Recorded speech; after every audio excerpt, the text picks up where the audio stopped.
Oke. Bismillahirrahmanirrahim. Assalamualaikum warahmatullahi wabarakatuh. Waalaikumsalam warahmatullahi wabarakatuh. Alhamdulillah, bagaimana, sehat semuanya? Alhamdulillah. Pada pagi hari ini kita akan melaksanakan proses perkuliahan terkait tentang psikologi pembelajaran.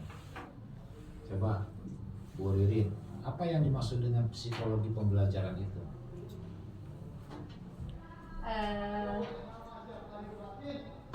Psikologi pembelajaran adalah ilmu yang mempelajari tentang tingkah laku baik itu peserta didik Oke.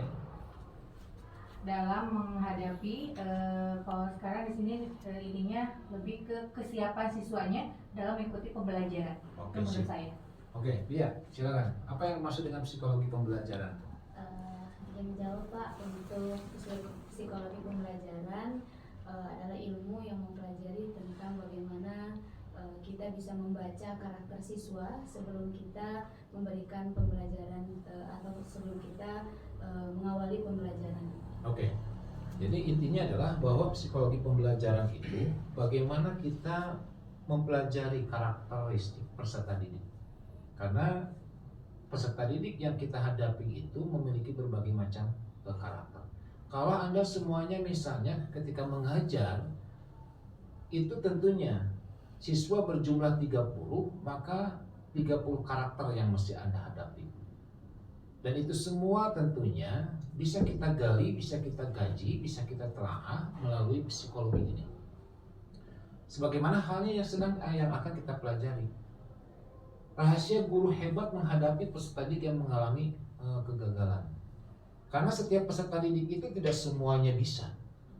Tidak semuanya bisa kita rubah secara instan dan lain sebagainya. Karena itu mesti ada berbagai macam metode, model, strategi dan pendekatan yang mesti Anda lakukan. Ketika menghadapi peserta didik yang kurang motivasi, bagaimana cara menghadapinya? Ketika misalnya peserta didik yang prestasi belajarnya itu kurang baik, bagaimana cara menghadapinya? Ketika peserta didik misalnya yang karakternya kurang baik, maka bagaimana cara menghadapinya? Inilah fungsi dari perkuliahan kita terkait psikologi pembelajaran. Intinya adalah bagaimana cara meningkatkan motivasi, bagaimana cara meningkatkan emosinya, bagaimana cara meningkatkan prestasi belajar peserta didik. Maka itu yang mesti Anda hadapi dan mesti Anda lakukan. Maka kenapa tema rahasia guru hebat menghadapi peserta didik yang mengalami kegagalan? Makanya disinilah kita kuncinya. Bagaimana cara menghadapi peserta didik yang mengalami kegagalan dalam hal apapun. Lalu apa solusi yang mesti kita berikan buat mereka supaya mereka prestasinya meningkat, motivasinya tinggi, karakternya berubah.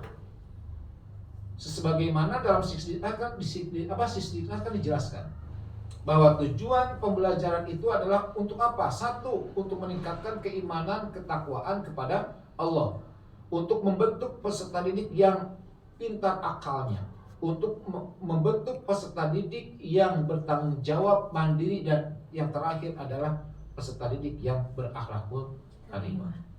Oke. Ini. Siapa guru hebat itu?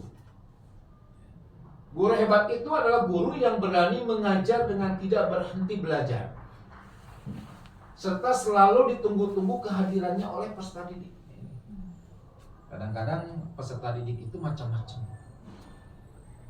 Ketika kita memberikan pembelajarannya tidak sesuai dengan yang diinginkan oleh mereka, jangankan kehadiran kita ditunggu-tunggu, tapi justru malah kehadiran kita ini tidak diinginkan oleh mereka. Maka guru hebat itu adalah guru yang selalu ditunggu-tunggu kehadirannya oleh peserta didik. Setiap minggu, setiap waktu, setiap jam, setiap hari itu selalu diharapkan kehadirannya oleh peserta didik. Kenapa?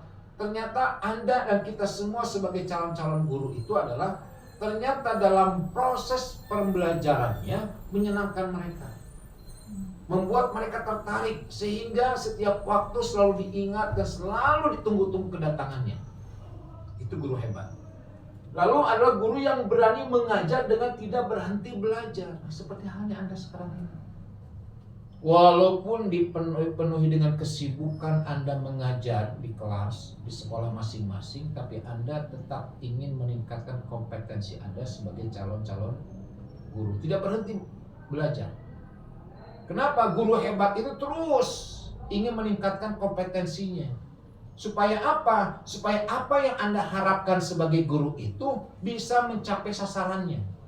Sampai tujuan yang kita inginkan. Kalau seperti itu, Anda ketika hendak mengajar itu selalu dipersiapkan administrasinya.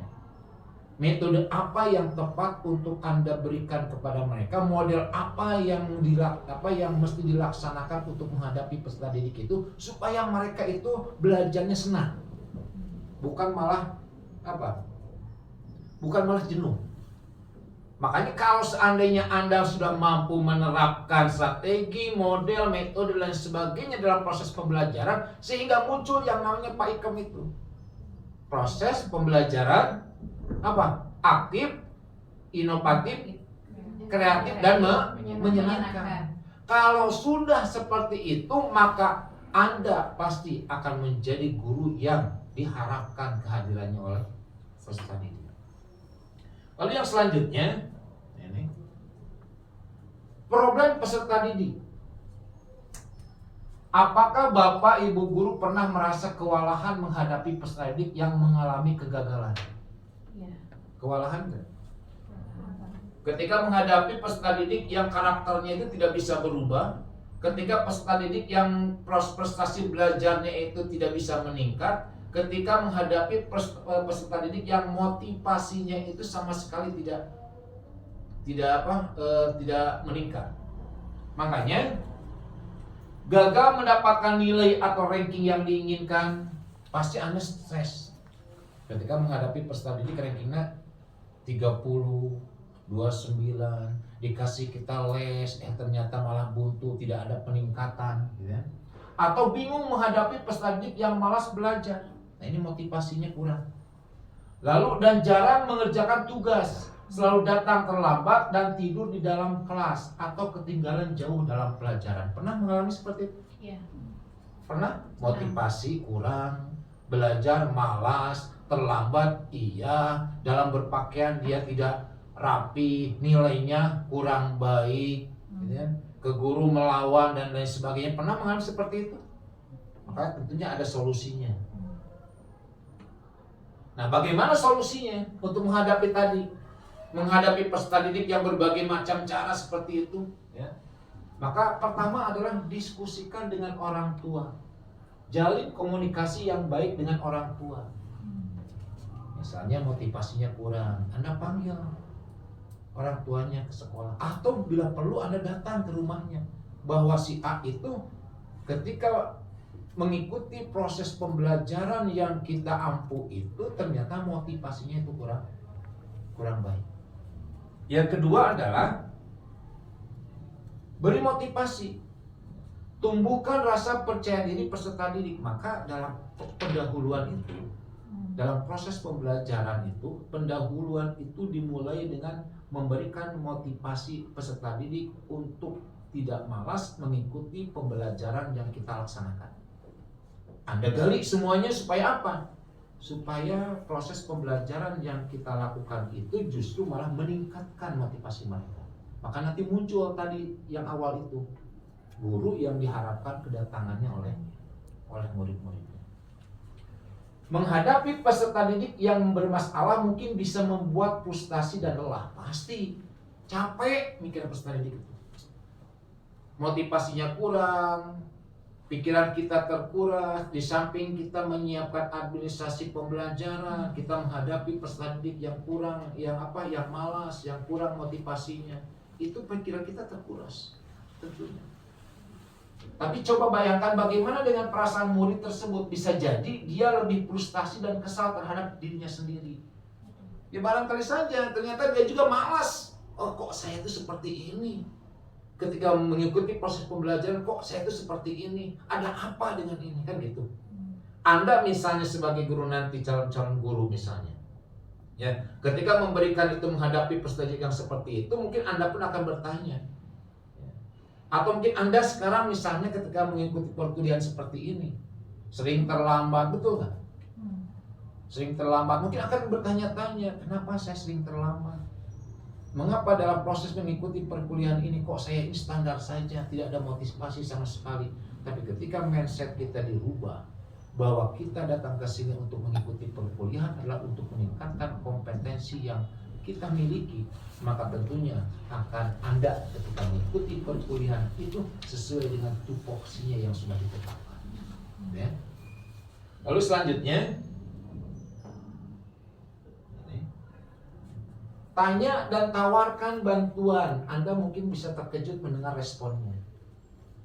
Jadi Anda itu tawarkan dulu kepada peserta didik apa yang peserta didik inginkan itu. Karena seperti hanya kita ini sebagai dosen tentu menawarkan kepada Anda ketika muncul yang namanya kontrak perkuliahan. Kita menawarkan kepada Anda, apakah misalnya UTS-nya itu kita melaksanakan secara tertulis, lisan, atau dengan tugas. Ketika misalnya nanti UAS itu kita akan menghadapinya bagaimana, itu kan kita lemparkan kepada Anda. Lalu Anda menjawab, oke Pak, ini kita sepakati bahwa nanti UAS itu akan seperti ini. Itu semuanya tentunya Anda mesti menawarkan kepada peserta didik apa yang dia inginkan. Sehingga kalau seperti itu nanti ada respon. Nanti Anda akan mengetahui bahwa metode, model, pendekatan, dan strategi yang diinginkan oleh mereka itu akan tentunya akan sinkron. Ya. Jangan sampai seperti halnya bebek dengan ayam. Ayam dan bebek ketika berbicara kan ternyambung. Kita memaksakan menggunakan metode ini, A misalnya. Tapi ternyata metode yang kita gunakan itu justru tidak sesuai dengan apa yang mereka harapkan. Muncullah yang namanya bosan, sehingga motivasinya itu akan semakin drop. Ya. Terus selanjutnya, mohon maaf, amati. Seringkali kita mencoba menyelesaikan suatu masalah tanpa mencoba memahami akar permasalahannya. Misalnya cakra itu, Bapak sebut misalnya tidak pernah masuk, kurang motivasinya misalnya, ya, maka Bapak akan tentunya akan menganalisis, menelaah akar permasalahannya. Kenapa cakra itu ketika perkuliahan itu tidak pernah masuk, jarang masuk, tidak pernah mengerjakan tugas, atau bahkan ketika masuk perkuliahan pun bukan mengikuti perkuliahan tapi malah tidur. Kan kita telaah dan kaji akar permasalahannya. Betul? Kenapa cakra seperti itu? Maka kan, oh ternyata cakra itu di pesantrennya itu sibuk, gitu kan? Ternyata cakra itu di pesantren itu sibuk memberikan pembelajaran kepada murid-muridnya sehingga waktu pun habis tidak ada. Oh itulah akar permasalahannya. Bagaimana solusinya untuk menghadapi mahasiswa seperti itu? Dan Anda pun sama. Ketika proses belajar mengajar, ketika ada peserta didik yang kurang motivasinya, prestasinya kurang bagus dan sebagainya, maka Anda cari akar permasalahannya. Kenapa? Dengan cara apa? Salah satunya adalah dengan cara fisik. Saya pernah mengalami hal semacam itu ketika mengajar di MI dan SMK. Kok anak ini setiap hari jarang hadir? Kalaupun misalnya dia hadir, dia tidur. Lalu kelihatannya itu malas. Ternyata setelah dicari akar permasalahannya, kita datang ke rumahnya fisik. Oh ternyata kenapa dia datang ke sekolah itu tidur, ternyata malamnya dia bekerja. Itu kan akar masalah. Nah kalau seperti itu bagaimana solusinya ketika menghadapi peserta didik yang seperti itu? Ya tentunya dengan pendekatan yang lain. Bagaimana caranya supaya dia tetap belajar, tapi dia tetap berusaha juga.